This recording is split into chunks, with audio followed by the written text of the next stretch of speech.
안녕하세요. 친절한 제작입니다. 1월 마지막 주 한눈에 보는 미증시 시작해 보도록 하겠습니다. 먼저 지난 금요일 3대 지수는 혼조세를 보였습니다. 다우존스 지수가 강보합, 나스닥 종합 지수와 S&P 500 지수는 약보합 마감을 했는데요.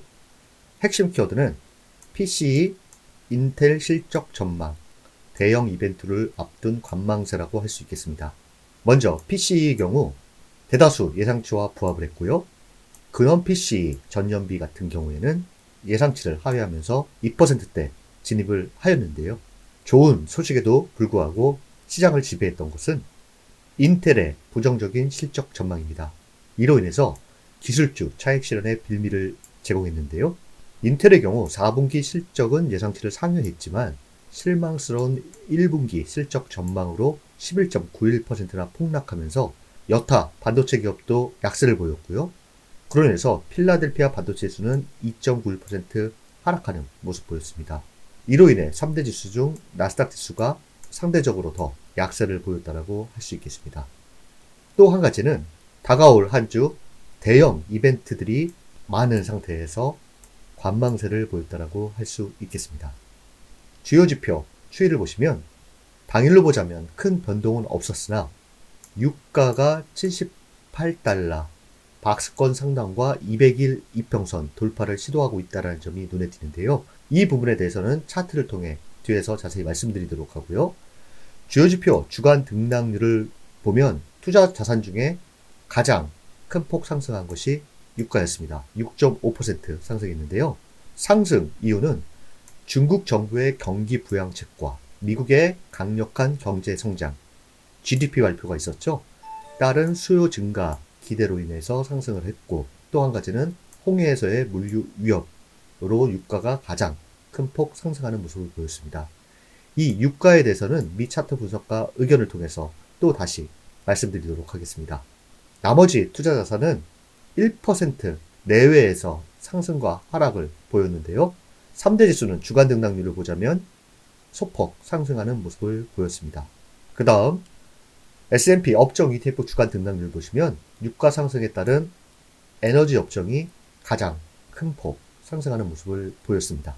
경기 소비자 업종의 경우 하락을 보인 것은 테슬라의 실적 발표를 통한 하락이 경기 소비자 업종 약세를 주도했다고 볼 수 있겠습니다. 이번 주 체크 포인트는 상당히 많은데요. 블록버스터급의 한 주라 할 수 있겠습니다. 이를 다르게 해석하면 단기적으로 재료에 따른 큰 변동성을 내포한다고 할 수 있겠는데요. 먼저 1월 FOMC가 30일과 31일 열리고요. 1월 FOMC는 금리 동결이 우세한 가운데서 파월 연준 의장의 기자회견이 상당히 시장에 영향을 미칠 것으로 보이는데요. 한국 시각으로는 2월 1일 새벽 4시 30분, 미국 동부 시각으로는 1월 31일 오후 2시 30분입니다. 그 다음으로는 빅테크 실적 발표가 있는데요. 매그니피센트 7 기업 중에 5기업이 실적 발표를 하게 됩니다. 시가총액이 큰 기업들이 실적 발표를 하기 때문에 시장에 큰 영향력을 줄 것으로 보입니다.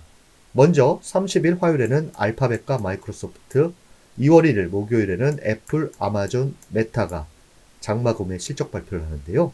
이번 한 주는 미국 선물지수 체크가 꼭 필요해 보입니다. 또 한 가지는 반도체 기업인 AMD가 30일 장 마감 후 실적 발표를 하는데요. 인텔의 실망스러운 실적 전망을 상쇄할 수 있는 실적 전망이 나올지, 반도체 기업을 보유하신 분들이라면 AMD의 실적 발표 또한 상당히 중요하다고 할 수 있겠습니다. 이 중요 빅테크의 실적 발표에서 핵심은 4분기 실적이 아닌 올해 전망에 따라 희비가 엇갈리기 때문에 어떤 전망을 내놓을지 상당히 귀추가 주목됩니다. 그 다음으로는 고용보고서가 2월 2일 금요일 날 있습니다. 현재 예상치를 보자면 실업률은 같을 것으로 보고요.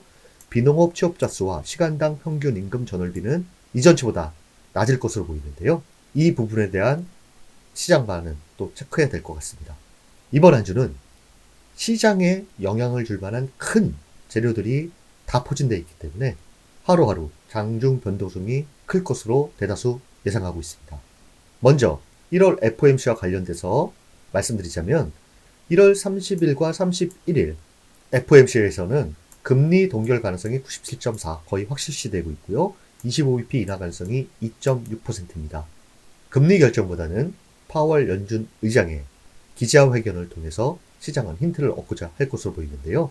연간 추이를 보자면 현재 3월 금리 인하 기대감은 줄어든 상태에서 5월 금리 인하 기대감이 있는 상태입니다. 시장에서 기대하는 올해 150bp 인하와 12월 FOMC 전도표에서 나왔던 75bp 인하라는 요 갭을 2배나 차이가 나는데요.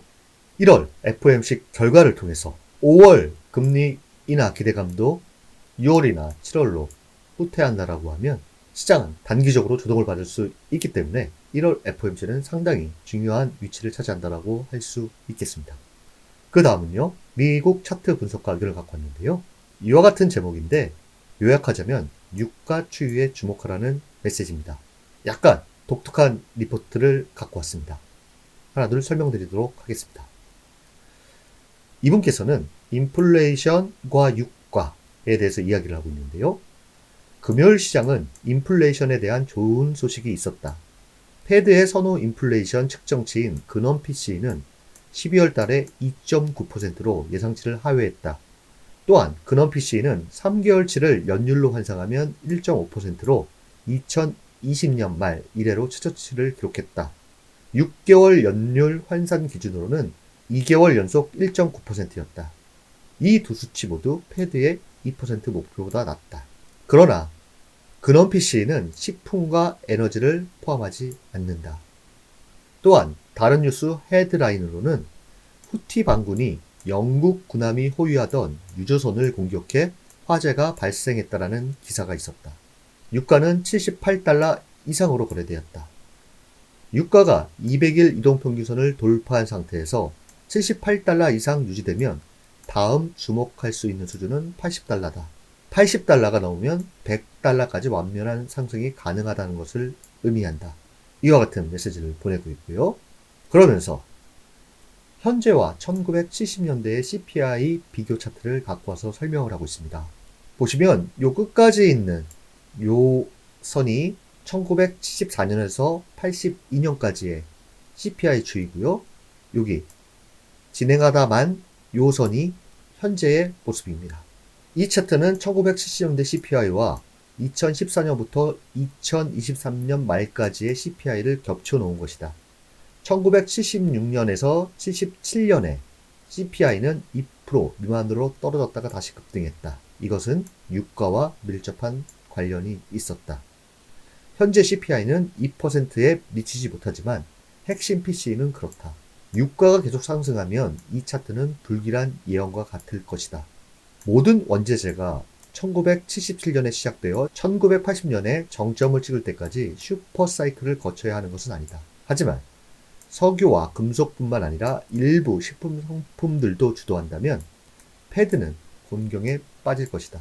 주식시장은 금리 인하를 기대하며 상승을 이어가고 있다.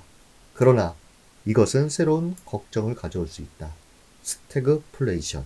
이와 같은 메시지를 보내고 있는데요. 스태그플레이션이란 경기 불황 상태에도 물가가 계속 오르는 현상입니다. 요약하자면 1970년대와 인플레이션을 비교하자면 현재 중국, 미국 경기 회복 기대감과 중동 지정학적 리스크가 있는 상태에서 유가가 큰 폭 상승한다라고 하면 시장에 새로운 걱정을 줄 수도 있으니 향후 유가 추이에 관심을 가지면 주식시장을 보는데 좋을 것이다. 이와 같은 메시지라 할 수 있겠습니다. 한 명의 미 차트 분석가 의견이니 참고 정도 하시면 좋을 것 같고요. 제가 분석한 유가 차트에 대해서 알려드리도록 하겠습니다. 먼저 유가는 200일 이평선을 하루지만 돌파한 상태고요. 이 파란 박스권 상단부에 위치한 상태입니다. 확실히 돌파 후 200일 이평선을 안착한다라고 하면 1차 저항 83달러대, 2차 저항은 94달러입니다. 유가가 1차 저항선을 돌파한다라고 하면 시장에 압박을 줄 것으로 보이고요. 현재 단기적인 재료는 중국이 후티를 자제시킬 것을 이란에 압박했다라는 보도가 나왔는데요. 홍해에서의 물류 위협 완화 여부가 단기적인 유가 향방의 중요한 재료가 될 것으로 보입니다. 그 다음은 대표지수 차트인데요. 먼저 S&P 500 지수 일간 차트입니다. 현재 최고치를 경신한 상태에서 요 3800이라는 중요 지지 라인을 깨지 않는 한 견고한 모습을 보일 것으로 보이고요. 다음에 S&P 500 주간 차트입니다. 참고하시면 될 것 같습니다.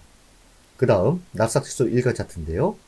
이번 주 빅테크의 실적 발표가 있기 때문에 변동성이 상당히 클 것으로 보이는데요.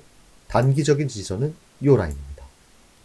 나스닥 지수 주간 차트를 보시면 다우존스 지수와 S&P 500 지수처럼 최고치를 경신하기 위한 움직임을 보이고 있는데요. 이번 주 5개 대표 빅테크의 실적 전망에 따라서 최고치 경신이냐 아니면 쉬었다 가느냐에 중대한 고비가 될 것으로 보입니다. 그 다음은 필라델피아 반도체 지수입니다. 필라델피아 반도체 지수는 요 전고점을 돌파한 갭을 메우지 않는다라고 하면 견고한 모습을 보인다라고 차트로 볼 수 있겠습니다. 그 다음은 다우존스 지수입니다. 다우존스 지수는 20일 이평선의 지지와 이탈 여부로 깊은 조정이냐 아니냐 판단하시면 될 것으로 보입니다. 상승세가 유지되려면 절대 깨지 말아야 될 것은 37,000입니다. 그 다음은 시장에서 주목하는 것들입니다. 먼저 빅스를 보자면 빅스는 말씀드린 대로 200일 이평선을 뚫고 올라간다라고 하면 깊은 조정, 뚫지 못한다라고 하면 견고한 모습으로 보시면 될 것 같고요.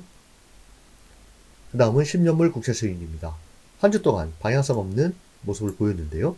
1월 FOMC로 인해서 이번 주는 변동성이 클 것으로 보입니다. 위쪽 저항은 4.33, 아래쪽 지지는 4%에 있습니다. 그 다음은 달러 인덱스입니다. 달러 인덱스 또한 국채 수익률과 마찬가지로 FOMC를 앞두고 거의 변화 없는 모습을 보이는데요. 50일, 200일 평선의 안착이냐, 이탈이냐로 판단하시면 될 것으로 보입니다. 그 다음은 금을 갖고 왔는데요. 금이 2000이라는 주요 지지 라인에 위치한 상태입니다.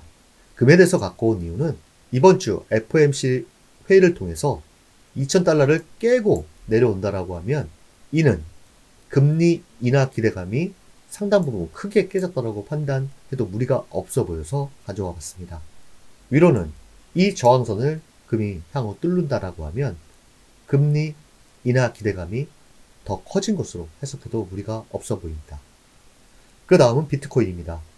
비트코인은 4만 달러와 4만 5천 달러가 중요하다고 말씀드렸는데요. 4만 달러를 소폭 이탈했다가 지지를 받고 반등하면서 현 요 박스 안에 움직이고 있는 상태입니다. 비트코인은 4만 5천 달러의 돌파와 안착이 추가 상승을 위해서는 좋다. 이렇게 보시면 무리가 없어 보이고요. 보조지표로는 RSI와 스토캐스틱이 이 50 라인을 돌파해야 추가적인 단기 상승이 가능할 것이다. 이렇게 보시면 될 것으로 보이고요. 50일 이평선의 안착 또한 중요하다고 할 수 있겠습니다. 그 다음은 이더리움입니다. 이더리움도 중요 지지 라인에서 반등을 하면서 현재 요 박스 안에서의 움직임을 보이고 있는 상태입니다. 스토캐스틱으로 보자면 과매도권에서 반등을 한 상태인데요. 이더리움의 주가 향방의 가장 큰 재료는 현물 ETF 5월 승인 기대감 형성 여부라고 할 수 있겠습니다. 이번 한 주는 시장에 영향을 크게 줄 만한 굵직한 재료가 다 포진되어 있는 한 주라고 할 수 있겠습니다. 그만큼 하루하루 변동성이 상당히 클 것으로 보이는데요. 시장에 좋은 결과가 나왔으면 하는 바람이고요. 얼마 남지 않은 1월 그리고 2월 또한 여러분들을 응원합니다. 감사합니다.